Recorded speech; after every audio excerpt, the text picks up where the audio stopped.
BNP chairperson Khaleda Zia মারা গেছেন। সকাল 7:15টার দিকে ঢাকা মেডিকেল কলেজ হাসপাতালে চিকিৎসাধীন অবস্থায় মারা যান। ইন্না লিল্লাহি ওয়া ইন্না ইলাইহি রাজিউন। এদিকে খালেদা জিয়া কি জীবিত নাকি এই নিউজ সত্য নয়? কেন তার মৃত্যু নিয়ে এত গুজব? আমাকে একটু কথা বলতে হবে। এটা তো শালীনতা হইল না। শালীন কি বলে শেখাবেন আপনারা? আপনি বিএনপির এগেইনস্টে কথা বলতে পারেন না। শেখ হাসিনার সবচেয়ে বড় ইলেকশন ছিল বিএনপি। এদিকে এনসিপি এবং বিএনপির মধ্যে কট লাগছে তুমুল উত্তেজনা মঞ্চের মধ্যেই। এর বিরুদ্ধে সবসময় আমাদের কথা বলতে হবে। যারা চাঁদাবাজ, যারা মামলাবাজ, আমাকে একটু কথা বলতে হবে। স্যার আমাকে একটু কথা বলতে। বিশেষ করে এটা তো শালীনতা হইল না। আমরা তো আপনাদের কাছ থেকে শালীন কি বলে শেখাবেন আপনারা? আমি তো শিষ্টাচার আপনারা কিভাবে শিষ্টাচার শেখাবেন? আমরা আসছি একটা প্রোগ্রামে। আপনি বিএনপির এগেইনস্টে কথা বলতে পারেন না। একজন কথা বললে আমরা এটা জানি না যে এখানে এভাবে কথাবার্তা বলা এটা মিনিমাম যদি আপনারা আমরা তো জানি না এখানে এই ফোরামে এই কথা বলা। একজন কথা বললে আরেকজন কথা বলতে হয় না। এই ভদ্রতাটাই আপনারা এটা বলে যাবেন না এখানে। এই ভদ্রতাটাই আপনারা এখানে আমরা জানতাম না। আমি আপনাদের একটা ইনভাইট করা হচ্ছে।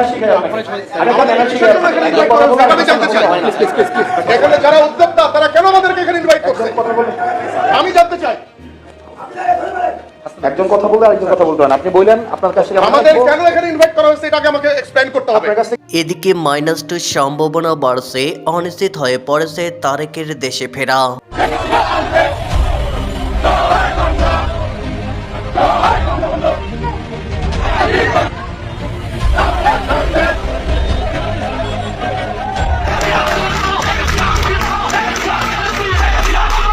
এদিকে ঢাকার ধামরাইলে পুলিশের ব্যারিকেড ভেঙে আওয়ামী লীগের বিশাল বিক্ষোভ মিছিল। শেখ হাসিনা বীরের বেশে আসবে ফিরে বাংলাদেশে। মুজিবের বাংলায় রাজাকারের ঠাঁই নাই। শেখ হাসিনা আসবে, বাংলাদেশ আসবে। এবার জুমার নামাজ পড়ে এমন বজ্রকণ্ঠে ঢাকা ধামরাইয়ে পুলিশের ব্যারিকেড ভেঙে বিশাল বিক্ষোভ মিছিল করেছে আওয়ামী লীগ ও ছাত্রলীগের নেতাকর্মীরা। বয়ে পিছু করতে বাধ্য হয় ইউনূস প্রশাসন। এবার ইউনূসের বিরুদ্ধে কঠিনভাবে মাঠে নেমেছে আওয়ামী লীগ ও ছাত্রলীগ। ঢাকা ধামরাইয়ে জুমার নামাজ পড়ে বিশাল বিক্ষোভ মিছিল নিয়ে পুলিশের মুখোমুখি অবস্থানে দাঁড়ালে এরপর জয় বাংলা স্লোগান দিয়ে পুলিশের ব্যারিকেড ভেঙে বিশাল বিক্ষোভ মিছিল নিয়ে এগিয়ে যায় নেতাকর্মীরা। আওয়ামী লীগের নেতাকর্মীদের কখনোই গুনগুনের ভয় দেখিয়ে কখনোই দমিয়ে রাখা যায় না। উল্টো আরো দ্বিগুণজনের গতিতে ফিরে আসবে, যেটা এবার ঢাকা ধামরাইয়ে দেখিয়ে দিয়েছে আওয়ামী লীগ ও ছাত্রলীগের নেতাকর্মীরা। এদিকে ভোটের বিনিময়ে জান্নাতের লোভ দেখাচ্ছে, ধর্মের ট্যাবলেট বিক্রি করছে জামায়াত, অভিযোগ সালাউদ্দিনের। আওয়ামী লীগ সুসংগঠিত হয়ে সর্বশক্তি নিয়ে যেদিন পথে নামবে সেদিন যমুনা কেঁপে উঠবে। সেদিন সত্যি যমুনায় আর নিরাপদে থাকা চলবে না। শেখ হাসিনা তার নেতাকর্মী সমর্থকদের সঙ্গে সাম্প্রতিক বক্তব্যে এই কথাটাই বলেছেন। তিনি বলেছেন, মন খারাপ করে থাকলে চলবে না, ভয়কে জয় করতে হবে। এদিকে খালেদা জিয়া কি সত্যি জীবিত নাকি এই নিউজ সত্য নয়? কেন তার মৃত্যু নিয়ে এত গুজব?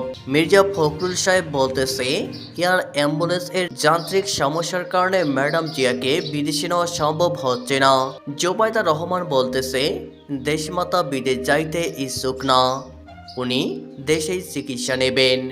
ডাক্তার বলতেছেন ম্যাডাম জিয়া কথা বলতে পারেন না। কেন এত নাটক? সত্য একদিন অবশ্যই প্রকাশ হবে। বেগম খালেদা জিয়া মারা গিয়েছে। মারা যাওয়ার পরপরই ডক্টর আসিফ নজরুল লাশ দেখতে গিয়েছিল। লাশ দেখে আসার পর সে তারেক রহমান এবং মির্জা ফখরুল ইসলামের সাথে কথা বলতেছে। তখন তারা সবাই সিদ্ধান্ত নিয়েছে মৃত্যু সংবাদ গোপন রাখার, এবং এই জন্যই সাংবাদিক প্রবেশে কড়াকড়ি আরোপ করা হয় এবং কেউ যেন সঠিক তথ্য না আনতে পারে। তাই মৃত ব্যক্তিকে ভিভিআইপি মর্যাদা দিয়ে এসএসএফ নিরাপত্তা দেওয়া হয়েছে। বেগম খালেদা জিয়ার মৃত্যুর খবর প্রকাশ হলে অনির্দিষ্টকালের জন্য নির্বাচন পিছনে যাবে। তারেক রহমান দেশে ফিরতে পারবে না। ডিসেম্বরের 12 তারিখ তফসিল ঘোষণা হলে 14 তারিখ তারেক রহমান দেশে আসবে, আর 15 তারিখ ঘোষণা হবে বেগম খালেদা জিয়া মারা গেছেন। আর 12 তারিখ তফসিল ঘোষণা না হলে 12 তারিখই খালেদা জিয়ার মৃত্যু সংবাদ প্রকাশ করে লাশ দাফন করা হবে এবং বিএনপি নির্বাচনের দাবিতে এই সরকারের বিরুদ্ধে আন্দোলনে নামবে। এই খবর মিথ্যা প্রমাণ করতে হলে ম্যাডাম জিয়ার সরাসরি কথা বলার ভিডিও মিডিয়ায় দিতে হবে, আর নয়তো এই খবর 100% সত্য। এখন শুধু সময়ের অপেক্ষা, কোন নিউজটা সত্য আর কোন নিউজটা মিথ্যা বোঝা যাবে কিছুদিনের মধ্যেই। এদিকে -2 সম্ভাবনা বাড়ছে, অনিশ্চিত হয়ে পড়েছে তারেকের দেশে ফেরা। 2007 সালের 7 মার্চ তৎকালীন সেনা সমর্থিত তত্ত্বাবধায়ক সরকারের সময় গ্রেপ্তার হন বিএনপির ভারপ্রাপ্ত চেয়ারম্যান তারেক রহমান। অর্থ অবৈধভাবে সরানো সহ বিভিন্ন দুর্নীতির মামলায় তার বিরুদ্ধে অভিযোগ গঠিত হয়। প্রায় 18 মাস কারাগারে থাকার পর 2008 সালে 3 সেপ্টেম্বর তিনি রাজনীতি না করার অঙ্গীকারনামা দিয়ে জামিন পান বলে বিভিন্ন সূত্রে জানা যায়। এরপর 11 সেপ্টেম্বর চিকিৎসার উদ্দেশ্যে লন্ডনে গমন করেন এবং তখন থেকে যুক্তরাজ্যে অবস্থান করছেন। পরবর্তী সময়ে আওয়ামী লীগ সরকারের আমলে তার বিরুদ্ধে বিভিন্ন মামলা রায় ও কারাদণ্ড হয়। সেই সময় তারেক রহমান অভিযোগ করতেন যে সরকার তাকে দেশে ফিরতে দিচ্ছে না। রাজনৈতিক আশ্রয়ে যুক্তরাজ্যে অবস্থান করে তিনি বিএনপির কার্যক্রম সেখান থেকেই পরিচালনা করেছিলেন। কিন্তু 2024 সালের 5 আগস্ট দেশে রাজনৈতিক পালাবদলের পর পরিস্থিতি বদলে গেলেও তিনি এখনও দেশে ফিরছেন না। আওয়ামী লীগ সরকারের পতনের 1.5 বছর পার হলেও তারেক রহমানের দেশে না ফেরার বিষয়টি নিয়ে নতুন করে বিতর্ক তৈরি হয়েছে রাজনৈতিক অঙ্গনে। এদিকে বিএনপি চেয়ারপারসন ও তারেক রহমানের মা খালেদা জিয়া গুরুতর অসুস্থ অবস্থায় রয়েছেন। পরিবারের কর্তা হিসেবে এমন সময় তিনি দেশে ফিরবেন কিনা এই প্রশ্ন এখন আরও জোরালোভাবে উঠেছে। সমর্থকদের একাংশ বলছে মায়ের অবস্থার এই সময় তিনি না ফিরলে কবে ফিরবেন। অন্যদিকে বিরোধী রাজনৈতিক মহলে উঠছে তারেক প্রশ্ন, বর্তমানে তিনি কাদের ভয় পাচ্ছেন। কেউ কেউ ইঙ্গিত করছেন আওয়ামী লীগ নয়, এবার তিনি কি জামায়াতপন্থী শক্তির চাপের মুখে। রাজনৈতিক অঙ্গনে এসব প্রশ্নের পাশাপাশি আলোচনা হচ্ছে আরেকটি ইস্যু নিয়েও। সাবেক প্রধানমন্ত্রী শেখ হাসিনার পুত্র সজীব ওয়াজেদ জয় পূর্বে এক ভিডিও বার্তায় বলেছিলেন বাংলাদেশের দুই প্রধান দল আওয়ামী লীগ ও বিএনপির দুটি নেতৃত্বকেই মাইনাস করার একটি পরিকল্পনা চালু ছিল। রাজনৈতিক মহলে অনেকে মনে করছেন 2024-এর পর ক্ষমতায় আসা নতুন ইউনূস সরকারের অধীনে কি সেই -2 পরিকল্পনার নতুন সংস্করণ বাস্তবায়িত হচ্ছে। তারেক রহমানের দেশে না ফেরা নতুন করে জল্পনা কল্পনা জন্ম দিয়েছে। তিনি কি রাজনৈতিকভাবে বাধাগ্রস্ত নাকি স্বেচ্ছায় দূরে থাকছেন? মায়ের অসুস্থতাও কি তাকে ফিরিয়ে আনতে পারছে না?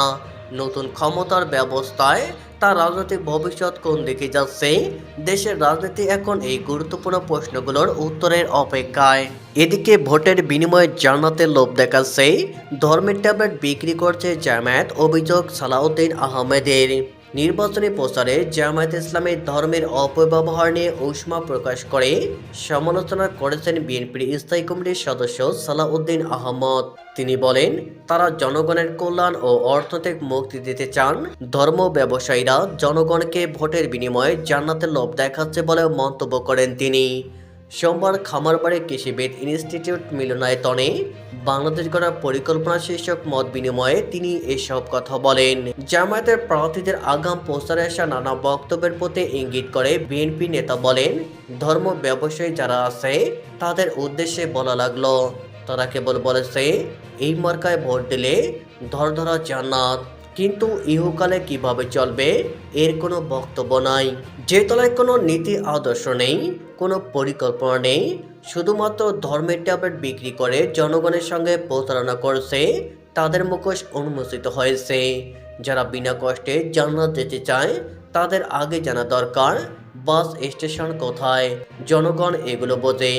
বিএনপি ক্ষমতা গেলে কি করবে তা সহজ ভাষা সাধারণ মানুষের কাছে পৌঁছে দিতে ছাত্রদলের নেতাকর্মীদের প্রতি আহ্বান জানান সালাউদ্দিন আহমেদ।